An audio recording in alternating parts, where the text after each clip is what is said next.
জনাব সভাপতি জনাব পীর সাহেব কেবলা চরমোনাই, আজকের এই মহাসমাবেশের সম্মানিত প্রধান অতিথি, বাংলাদেশ জামাত ইসলামীর সম্মানিত আমির জামাত জননেতা জনাব ডাক্তার শফিকুর রহমান সাহেব সহ কেন্দ্রীয় এবং জাতীয় নেতৃবৃন্দ, স্থানীয় নেতৃবৃন্দ ও সংগ্রামী খুলনাবাসী বন্ধুগণ, আজকের এই মহাসমাবেশ প্রমাণ করেছে আগামী দিন কোন দিকে বাংলাদেশ যাবে।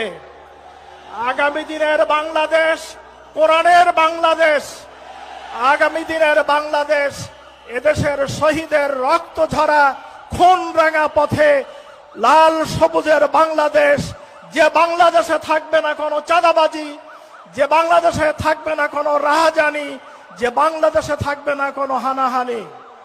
আমরা কাজী নজরুল ইসলাম সাহেবের একটি কবিতা বলতে চাই। আমরা টুটাবো তিমির রাত, আমরা আনিব রাঙা প্রভাত, আমরা টুটাবো তিমির রাত, বাধার বিন্ধ্যাচল। আল্লামা ইকবাল তাই বলেছেন, ফের তুঝে করনি হয় একবার ইস জাহা কি রাহবারি, ওঠ খোদা কে নাম লেকর ফের আলম বরদারে বান। সম্মানিত উপস্থিতি, আমরা ফাঁসিতে গিয়েছি, আমরা গুলিতে শাহাদাত বরণ করেছি, আমরা জেলখানায় গিয়েছি, আমরা পঙ্গুত্ব বরণ করেছি। যে উদ্দেশ্যে, সেই উদ্দেশ্য আজকে হাসিলের অর্জন করার সময় আমাদের সামনে এসে হাজির হয়ে গিয়েছে। বন্ধুগণ, এই জমিনকে আমরা কোরআনের রঙে রঙিন করতে চাই, রসুলের আদর্শে আমরা এই দেশকে প্রতিষ্ঠিত করতে চাই। আমাদের সম্মানিত আমির জামাত বলেছেন, আমরা চাঁদাবাজি করব না, এটা নয়, বরং আমরা চাঁদাবাজদের ঠিকানা এই বাংলাদেশে রাখবো না।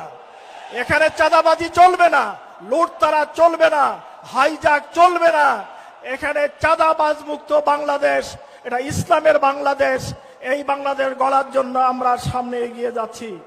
সংগ্রামী খুলনাবাসী, আমরা এখনো লক্ষ্য করছি সামনে আমাদের জাতীয় নির্বাচনের শিডিউল ঘোষণা হতে যাচ্ছে, অথচ আমরা খুলনায় কালকে কোর্টের চত্বরে গুলিতে 2 জন মানুষ মারা গিয়েছে আমরা লক্ষ্য করলাম। রাতে আবার গুলির শব্দ আমরা শুনলাম। এটাই কি লেভেল প্লেইং বাংলাদেশ? অতএব সামনে নির্বাচনের জন্য এই অস্ত্র উদ্ধার করেন, এটা লেভেল প্লেইং ফিল্ড তৈরি করেন, নির্বাচনের পরিবেশ তৈরি করেন। সরকারকে উদাত্ত আহ্বান জানিয়ে আমি আমার সংক্ষিপ্ত বক্তব্য শেষ করছি। আসসালামু আলাইকুম ওয়া রাহমাতুল্লাহি ওয়া বারাকাতুহু।